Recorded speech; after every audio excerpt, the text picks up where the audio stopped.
Jeremiah's Song, Walter Dean Myers. You are about to read a short story by Walter Dean Myers called Jeremiah's Song. In this story, Grandpa Jeremiah is sick and getting sicker. Though his family tries to take care of him, he benefits most from the frequent visits from young Macon, a neighbor who seems to truly appreciate the old man's stories. Read along to learn what happens. I knowed my cousin Ellie was gonna be mad when Macon Smith come around to the house. She didn't have no use for Macon, even when things was going right. And when Grandpa Jeremiah was fixing to die, I just knowed she wasn't gonna be liking him hanging around. Grandpa Jeremiah raised Ellie after her folks died, and they used to be real close. Then she got to go on to college, and when she come back the first year, she was different. She didn't want to hear all them stories he used to tell her anymore. Ellie said the stories wasn't true, and that's why she didn't want to hear them. I didn't know if they was true or not. To tell the truth, I didn't think much on it either way, but I like to hear them stories. Grandpa Jeremiah said they wasn't stories anyway. They were songs. They the songs of my people, he used to say. I didn't see how they were songs, not regular songs anyway. Every little thing we did down in Curry seemed to matter to Ellie that first summer she come home from college. You couldn't do nothing that was gonna please her. She didn't even come to church much. Of course, she come on Sunday or everybody would have had a regular fit. But she didn't come on Thursday nights, and she didn't come on Saturday, even though she used to sing in the gospel choir. I guess they teaching her something worthwhile up there at Greensboro, Grandpa Jeremiah said to Sister Todd. I sure don't see what it is, though.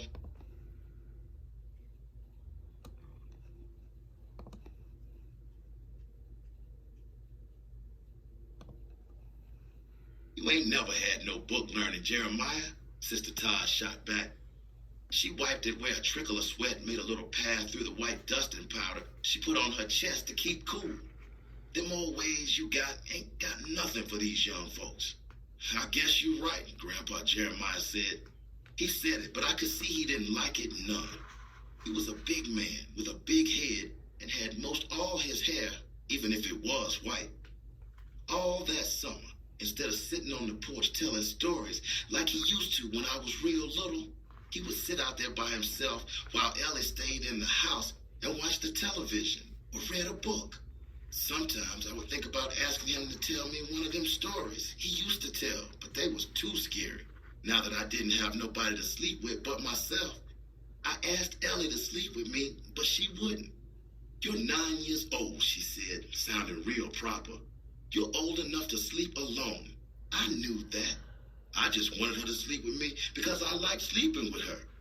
Before she went off to college, she used to put cocoa butter on her arms and face, and it would smell real nice. When she come back from college, she put something else on, but that smelled nice too. It was right after Ellie went back to school that Grandpa Jeremiah had him a stroke and Macon started coming round. I think his mama probably made him come at first, but you could see he liked it. Macon had always been around, sitting over near the stuck window at church or going on the blueberry truck when we went picking down at Mr. Gregory's place. For a long time, he was just another kid, even though he was older than me. But then, all of a sudden, he growed something fierce. I used to be up to his shoulder one time, and then, before I could turn around good, I was only up to his shirt pocket. He changed, too. When he used to just hang around with the other boys and play ball or shoot at birds, he would laugh a lot. He didn't laugh so much anymore, and I figured he was just about grown. When Grandpa got sick, he used to come around and help out with things around the house that was too hard for me to do. I mean, I could have done all the chores, but it would just take me longer. When the work for the day was finished and the sows fed, Grandpa would kind of ease into one of his stories and Macon. He would sit and listen to them and be real interested. I didn't mind listening to the stories when Grandpa told them to Macon because he would be telling them in the middle of the afternoon and they would be past my mind by the time I had to go to bed. Macon had an old guitar he used to mess with too. He wasn't too bad on it, and sometimes Grandpa would tell him to play us a tune. He could play something he called the Delta Blues real good. But when Sister Todd or somebody from the church come around, he'd play Precious Lord or Just a Closer Walk with Thee. Grandpa Jeremiah had been feeling poorly from that stroke, and one of his legs got a little drag to it. Just about the time Ellie come from school the next summer, he was real sick. He was breathing loud so you could hear it even in the next room, and he would stay in bed a lot even when there was something that needed doing or fixing. I don't think he's going to make it much longer, Dr. Crawford said. The only thing I can do is to give him something for the pain. Are you sure of your diagnosis? Ellie asked. She was sitting around the table with Sister Todd, Deacon Turner, and his little skinny wife. Dr. Crawford looked at Ellie like he was surprised to hear her talking. Yes, I'm sure, he said. He had tests a few weeks ago, and his condition was bad then. How much time he got? Sister Todd asked. Maybe a week or two at best, Dr. Crawford said. When he said that, Deacon Turner's wife started crying and going on, and I gave her a hard look, but she just went on. I was the one who loved Grandpa Jeremiah the most, and she didn't hardly even know him, so I didn't see why she was crying. Everybody started tiptoeing around the house after that. They would go in and ask Grandpa Jeremiah if he was comfortable and stuff like that, or take him some food or a cold glass of lemonade. Sister Todd come over and stayed with us. Mostly what she did is make my supper and do a lot of praying, which was good because I figured that maybe God would do something to make Grandpa Jeremiah well. When she wasn't doing that, she was piecing on a fancy quilt she was making for some white people in Wilmington. Ellie, she went around asking everybody how they felt about Dr. Crawford, and then she went into town and asked about the tests and things. Sister Jenkins asked her if she thought she knowed more than Dr. Crawford, and Ellie rolled her eyes at her. But Sister Jenkins was reading out her Bible and didn't make no notice of it. Then Macon come over. He had been away on what he called a little piece of a job and hadn't heard how bad off Grandpa Jeremiah was. When he come over, he talked to Ellie, and she told him what was going on, and then he got him a soft drink from the refrigerator and sat out on the porch, and before you know it, he was crying. You could look at his face and tell the difference between him sweating and the tears. The sweat was close to his skin and shiny, and the tears come down fatter and more sparkly. Macon sat on the porch without saying a word until the sun went down and the crickets started chirping and carrying on. Then he went into where Grandpa Jeremiah was and stayed in there for a long time. Sister Todd was saying that Grandpa Jeremiah needed his rest, and Ellie went in to see what Macon was doing. Then she come out real mad. He got Grandpa telling those old stories again, Ellie said. I told him Grandpa needed his rest and for him not to be staying all night. He did leave soon, but bright and early the next morning, Macon was back again. This time he brought his guitar with him and he went on into Grandpa Jeremiah's room. I went in too. Grandpa Jeremiah's room smelled terrible. It was all closed up so no drafts could get on him, and the whole room was smelled down with disinfectant and medicine. Grandpa Jeremiah lay propped up on the bed, and he was so gray he looked scary. His hair wasn't combed down, and his head on the pillow with his white hair sticking out was enough to send me flying if Macon hadn't been there. He was skinny, too. He looked like his skin got loose on his bones, and when he lifted his arms, it hung down like he was just wearing it instead of it being a part of him. Macon sat slant-shouldered with his guitar across his lap. He was messing with the guitar, not making any music, but just going over the strings as Grandpa talked. Old Carrie went around out back to where they kept the pigs pinned up, and she felt a cold wind across her face. Grandpa Jeremiah was telling a story about how an old woman out-tricked the devil and got her son back. I had heard the story before, and I knew it was pretty scary. When she felt the cold breeze, she didn't blink nary an eye, but looked straight ahead. All the time Grandpa Jeremiah was talking, I could see Macon fingering his guitar. I tried to imagine what it would be like if he was actually plucking the strings. I tried to fix my mind on that because I didn't like the way the story went with the old woman wrestling with the devil. We sat there for nearly all the afternoon until Ellie and Sister Todd come in and said the supper was ready. Me and Macon went out and ate some collard greens, ham hocks, and rice. Then Macon, he went back in and listened to some more Grandpa's stories until it was time for him to go home. I wasn't about to go in there and listen to no stories at night. Dr. Crawford come around a few days later and said that Grandpa Jeremiah was doing a little better. You think the good Lord gonna pull him through? Sister Todd asked. I don't tell the good Lord what he should or should not be doing, Dr. Crawford said, looking over at Sister Todd and at Ellie. I just said that my patient seems to be doing okay for his condition. He been telling Macon all his stories, I said. Macon doesn't seem to understand that Grandpa Jeremiah needs his strength, Ellie said. Now that he's improving, we don't want him to have a setback. No use in stopping him from telling his stories, Dr. Crawford said. If it makes him feel good, it's as good as any medicine I can give him. I saw that this didn't set with Ellie, and when Dr. Crawford had left, I asked her why. Dr. Crawford means well, she said, but we have to get away from the kind of life that keeps us in the past.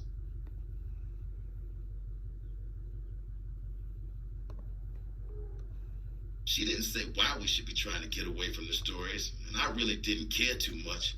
All I knew was that when Macon was sitting in the room with Grandpa Jeremiah, I wasn't nearly as scared as I used to be when it was just me and Ellie listening. I told that to Macon. You're getting to be a big man, that's all, he said. That was true. Me and Macon was getting to be good friends, too. I didn't even mind so much when he started being friends with Ellie later. It seemed kind of natural, almost like Macon was supposed to be there with us instead of just visiting. Grandpa wasn't getting no better, but he wasn't getting no worse either. You liking Macon now? I asked Ellie when we got to the middle of July. She was dishing out a plate of smothered chops for him, and I hadn't even heard him ask for anything to eat. Macon's funny, Ellie said, not answering my question. He's in there listening to all those old stories like he's really interested in them. It's almost as if he and Grandpa Jeremiah are talking about something more than the stories, a secret language. I didn't think I was supposed to say anything about that to Macon, but once, when Ellie, Sister Todd, and Macon were out on the porch shelling butter beans after Grandpa got tired and was resting, I went into his room and told him what Ellie had said. She said that Grandpa Jeremiah's face was skinny and old-looking, but his eyes looked like a baby's. They were so bright. Right there in the kitchen is where she said it, I said. And I don't know what it means, but I was wondering about it. I didn't think she had any feeling for them stories, Grandpa Jeremiah said. If she think we talking secrets, maybe she don't. I think she getting a feeling for Macon, I said. That's okay too, Grandpa Jeremiah said. They both young. Yeah, but them stories you be telling, Grandpa, they about old people who lived a long time ago, I said. Well, those the folks you got to know about, Grandpa Jeremiah said. You think on what those folks been through and what they was feeling, and you add it up with what you been through and what you been feeling. Then you got you something. What you got, Grandpa? You got you a bridge, Grandpa said, and a meaning. Then when things get so hard you about to break, you can sneak across that bridge and see some folks who went before you and see how they didn't break.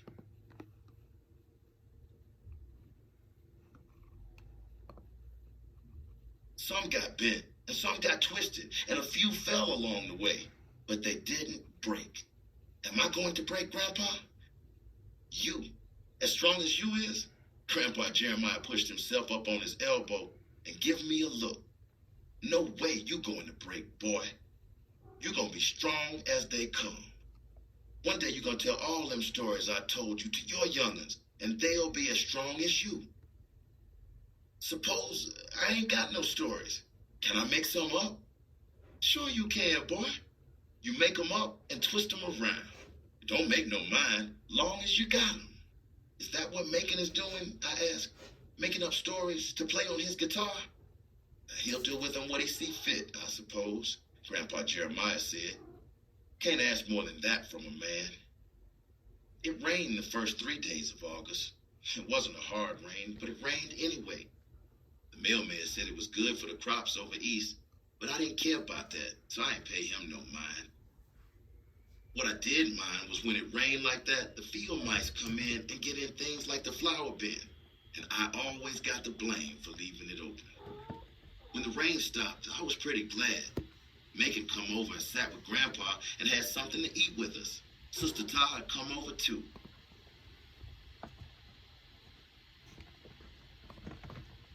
How Grandpa doing? Sister Todd asked. They've been asking about him in the church. He's doing all right, Ellie said. He's kind of quiet today, Macon said. He was just talking about how the hogs needed breeding. He must have run out of stories to tell, Sister Todd said.